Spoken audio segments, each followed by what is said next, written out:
नमस्कार, मी सिया आणि मी चाहत गांधी. हे आम्ही वृद्धाश्रमात एक रोबोट बनवलं आहे जे वृद्धांना मदत करणार. तिथे खूप कमी लोक असतात त्यांना जेवण आणि औषधं द्यायला, तर हे रोबोट त्यांना मदत करणार. आणि यामध्ये कॉम्पोनंट्स यूज झाले ते आहेत Arduino, motor driver, N2910, jumper wires आणि स्विच आणि ते ब्ल्यूटूथला कनेक्ट होतं. आपल्याला ॲप्लिकेशन ठेवावं लागतं, ते आम्ही कोड करून ह्याला कनेक्ट केलं. ह्याच्यासाठी आपल्याला वायफायची गरज नसते. डिस्कनेक्ट झालं.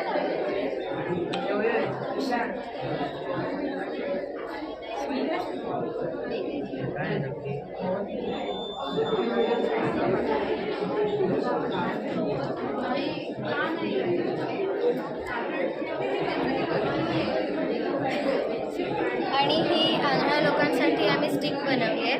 जेव्हा ते चालतात आणि एखादी वस्तू समजा समोर आली तर ते पडू शकतात, तर ह्याचे सेन्सर लावलं आहे, तर ते चालताना एखादी वस्तू समोर आली की तो सेन्स करतो.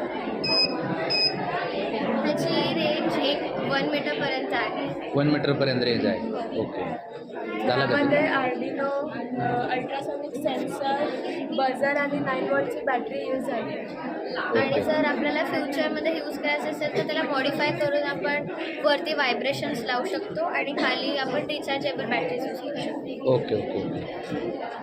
आणि हे आपण रिमोट कंट्रोलवरती चालू शकतो, पण हे आपण मोबाईलवरती कनेक्ट केलं आहे, ज्यामध्ये 4 ऑप्शन्स असतात: फ्रंट, बॅक, राईट आणि लेफ्ट. ओके. ते इझिली कंट्रोल आपण करू शकतो.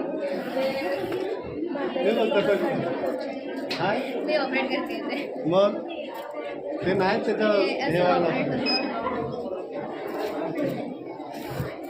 कशाला काढली बनवते? ती आंधळ्या लोकांसाठी काढली आहे. ओके.